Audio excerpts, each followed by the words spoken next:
ঐতিহ্যবাহী চলাভাঙা দরবার শরীফের বাৎসরিক মাহফিল 2025 দেখতে চাই, দুটি হাত তুলে মালিককে দেখায় দিতে চাই। লিল্লাহে তাকবীর। চলবে চলবে পিছনের ভাইরা বলে না চলবে। পৃথিবীর বয়স 460 কোটি বছর। কয় বছর মানুষ বসবাস করা শুরু করেছি আমরা? 11,050 লক্ষ বছর। পৃথিবীর আয়তন 19,67,50,000 বর্গ মাইল। এই পৃথিবীতে ছোট বড় 232টা রাষ্ট্র আছে।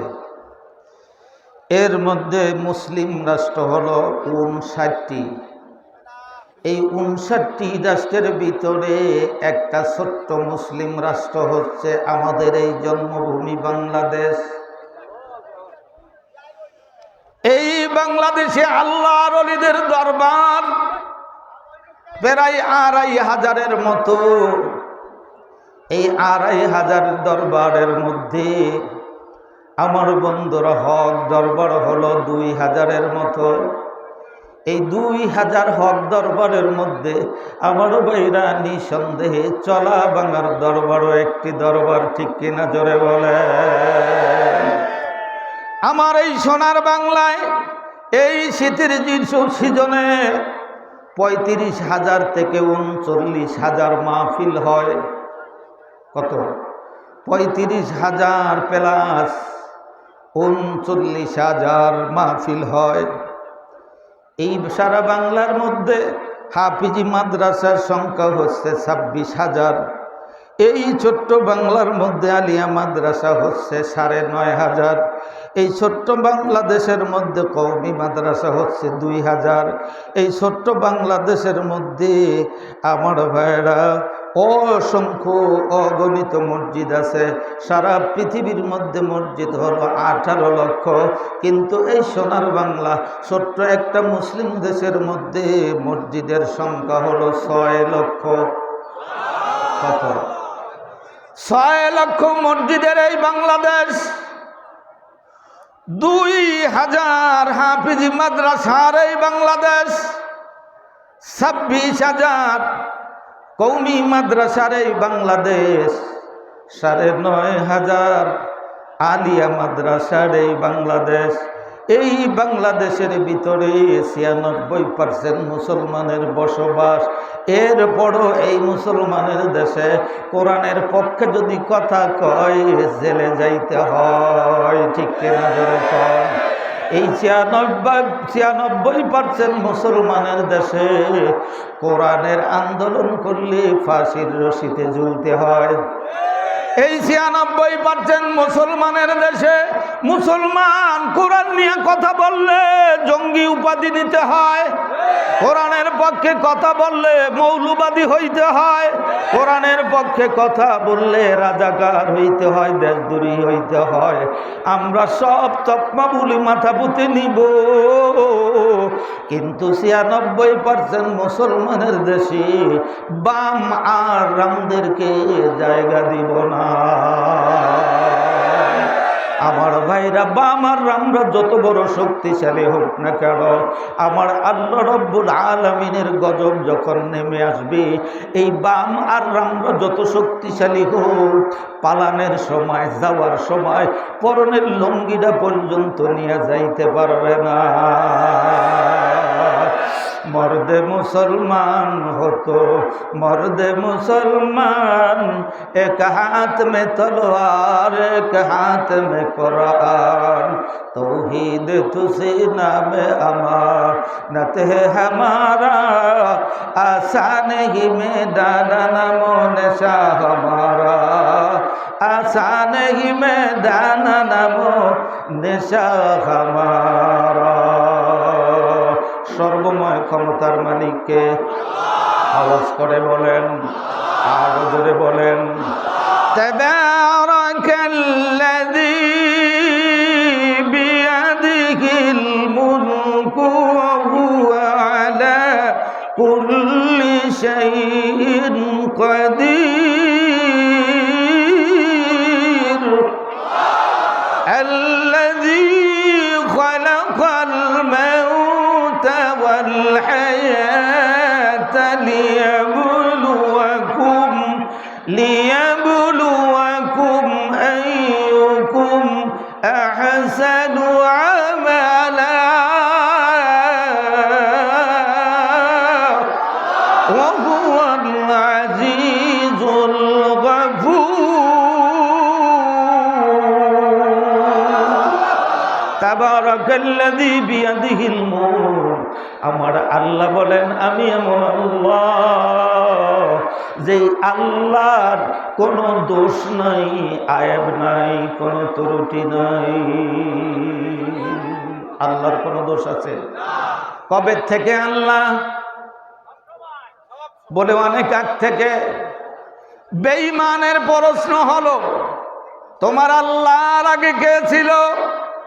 বেঈমানের প্রশ্নের জবাব দেওয়ার জন্য 13 বছর 6 মাসে একজন মাদ্রাসার তালবে আলিম, যিনি আমাদের ইমাম আজম আবু হানিফা রাহমাতুল্লাহি আলাইহি, এই বেঈমানের সামনে একটা উদাহরণ পেশ করলেন।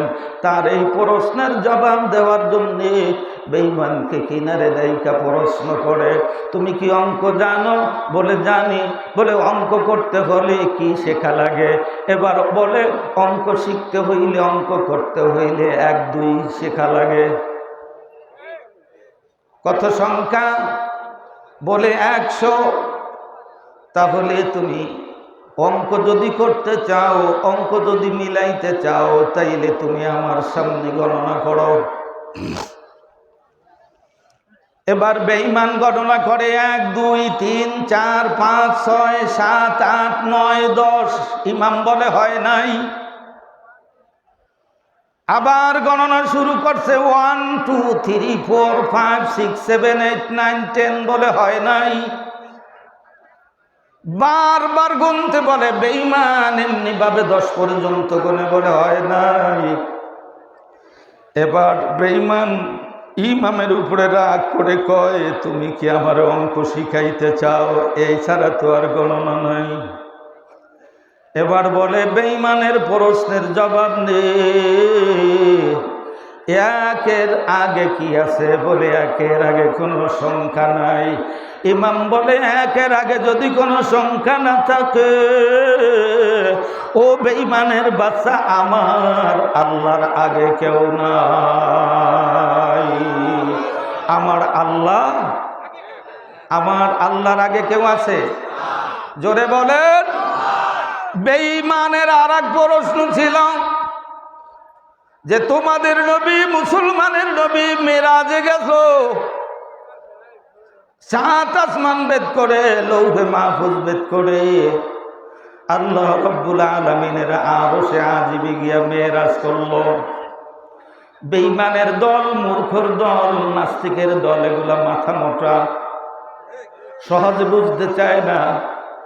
ওদের বুঝে আসে নাই আসমানের দরজা নাই, জানালা নাই।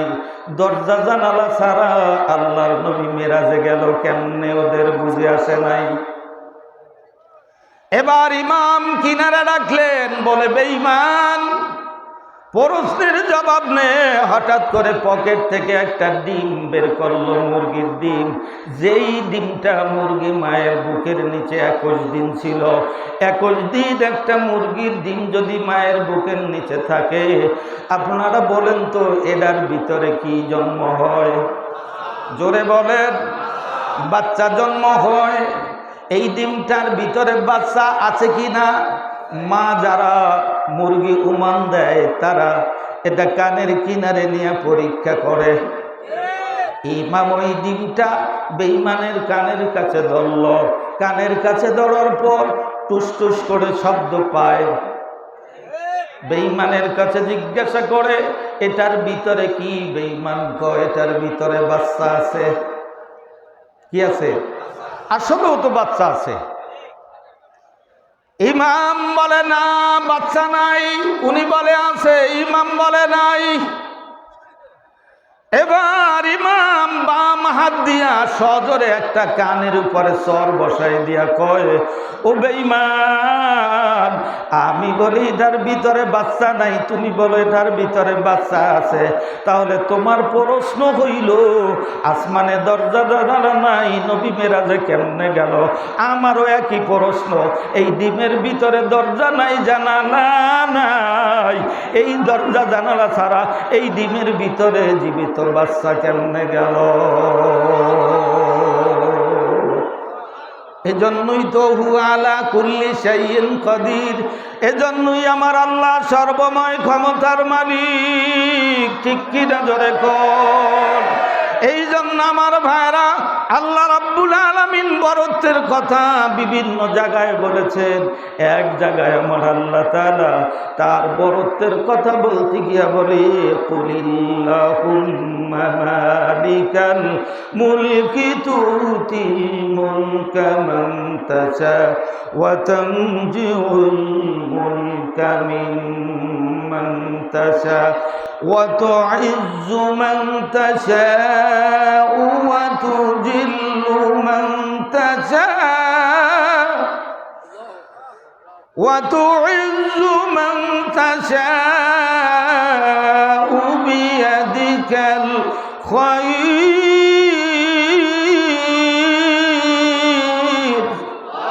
إنك على كل شيء قدير।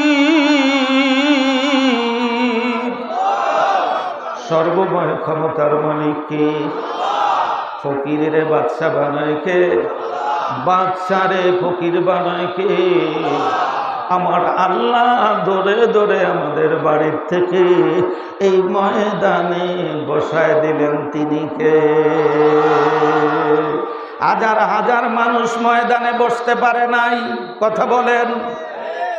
একই মৌমাছি, কারো মুখের মধ্যে মধু থাকে, কারো মুখের মধ্যে বিষ, কথা বলেন, আর জোরে বলেন। মধু পুকার চাইও সুন্দর সুন্দর মাছি, ফুলে বসতে পারে না, তারা ময়লায় বসে, ময়লা খায়, বিষটায় বসে বিষটা খায়, আছে না নাই?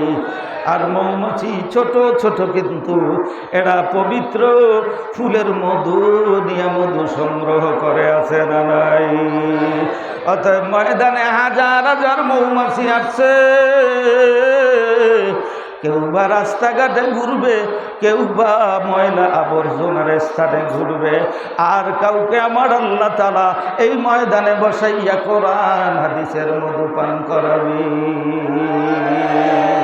এই জন্য আমার মুর্শিদ কেবলা বলেছিলেন, হেদায়েতের মালিক কোনো পীর নয়, হেদায়েতের মালিক কোনো পয়গম্বর নয়, হেদায়েতের মালিক কে? আওয়াজ করে বলেন, হেদায়েতের মালিক কে? এই জন্য আল্লাহ রাব্বুল আলামিন বলেন, ইন্নাকা লা তাহদি মান আহবাবতা ওয়ালাকিন্নাল্লাহা ইয়াহদি মান ইয়াশা।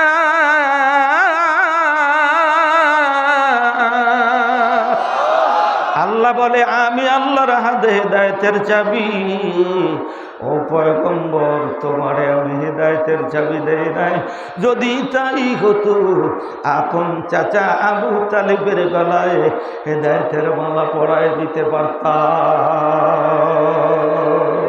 অতএব এই দরবার থেকে সবাই আল্লাহর ওলি হয়ে যাবে না, কিন্তু যার কিসমত ভালো, যার অন্তর পরিষ্কার, আল্লাহ রাজি করার জন্য এসেছে, তারা অবশ্যই অবশ্যই 3 দিন পরে আল্লাহর ওলি হয়ে এই দরবার থেকে বাড়ি ফিরবে, কথা বলেন ঠিক কিনা?